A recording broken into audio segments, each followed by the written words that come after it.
नमस्कार। भारत का इतिहास द्वितीय प्रश्न पत्र द्वितीय वर्ष में मैं डॉक्टर शिल्पा मेहता आप सबका स्वागत करती हूँ। आज हम महात्मा गांधी का सविनय अवज्ञा आंदोलन उसके बारे में चर्चा करेंगे, जिसके बारे में पहले हम उस पहले की पूर्व परिस्थितियाँ पढ़ चुके हैं, जिसकी वजह से ये आंदोलन शुरू हुआ। आज हम आंदोलन के कारण कि क्या कारण थे जिसकी वजह से इस आंदोलन को शुरू करना पड़ा। इसमें पहला पॉइंट है नेहरू रिपोर्ट को अस्वीकार करना।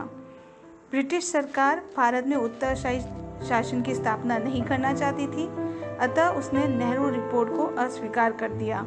इसके बाद भारतीयों के पास संघर्ष के अलावा और कोई विकल्प शेष नहीं रह गया। दूसरा कारण है विश्वव्यापी आर्थिक मंदी की मार।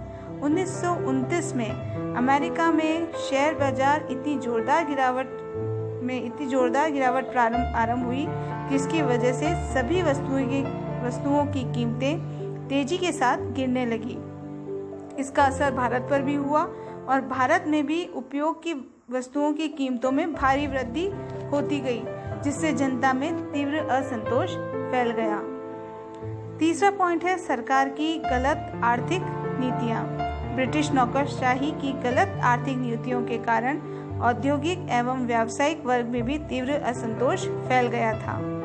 चौथा पॉइंट है श्रमिकों की स्थिति। जूट, कपड़ा और इस्पात उद्योगों में मजदूर आधा पेट खाकर अपने जीवन का निर्वाह कर रहे थे, फिर भी उनके ऊपर अंग्रेजों का अत्याचार बढ़ता जा रहा था। तब किसान और मजदूर संगठित हो गए और देश में बड़ी बड़ी हड़तालों का तांता बन गया और उनका आंदोलन हिंसात्मक रूप धारण करने लगा।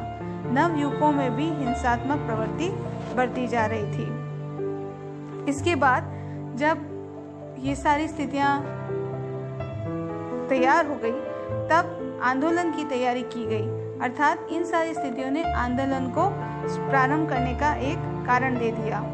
फरवरी 1930 में कांग्रेस की कार्यकारिणी समिति ने अहमदाबाद में पूर्ण स्वराज्य प्राप्त करने के लिए सविनय अवज्ञा आंदोलन आरंभ करने का अधिकार गांधी जी को दे दिया।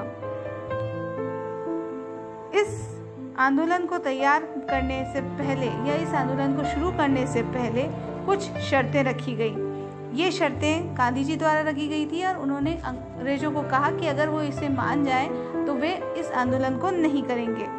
इसमें पहली जो शर्त थी वो थी रुपए की विनिमय दर को घटाकर 1 शिलिंग 4 पैंस की जाए, लगान में 50% कमी की जाए, सैनिक व्यय में कमी की जाए, सिविल सर्विस का वेतन आधा कर दिया जाए, रक्षात्मक शुल्क लगाए जाए और विदेशी कपड़ों का आयात नियंत्रित किया जाए।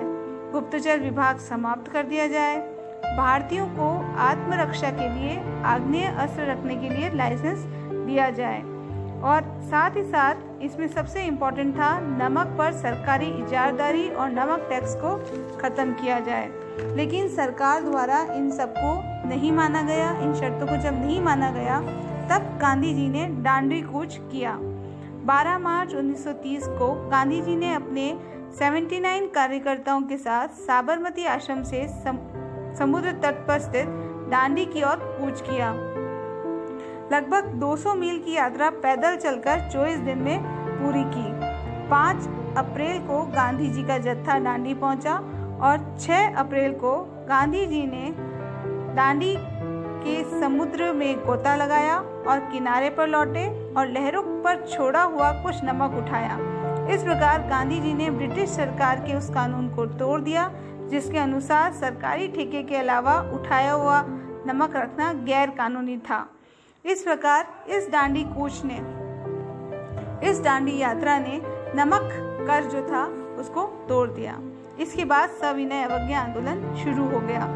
इस आंदोलन के जो प्रमुख कार्यक्रम थे वो थे गांव-गांव में नमक कानून तोड़ा जाए, छात्र सरकारी शिक्षण संस्थाओं और कर्मचारी सरकारी कार्यालयों को छोड़ दें, स्त्रियां शराब, अफीम और विदेशी कपड़ों की दुकानों पर धरना दें, विदेशी कपड़ों को जलाया जाए और लोग सरकार को टैक्स नहीं दें। इस आंदोलन में करबंदी, लगानबंदी, शराबबंदी, नमक सत्याग्रह, जंगल सत्याग्रह, विदेशी कपड़ों की दुकान पर धरना, सरकारी स्कूल, कॉलेज, अदालतों के बॉयकॉट आदि कार्य किए गए। 4 मई को गांधी जी को गिरफ्तार कर लिया गया और उससे पहले 16 अप्रैल को कांग्रेस के बहुत सारे शीर्ष नेताओं को गिरफ्तार किया जा चुका था।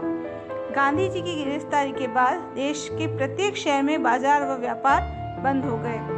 जून 1930 तक कांग्रेस और उससे संबंधित सारे संगठन गैर कानूनी घोषित कर दिए गए। इसके बाद गांधी जी और इरविन, जो उस समय वॉइस रॉय थे, उनके बीच में एक पैक्ट हुआ और ये उस समय की परिस्थितियों को सुधारने के लिए किया गया।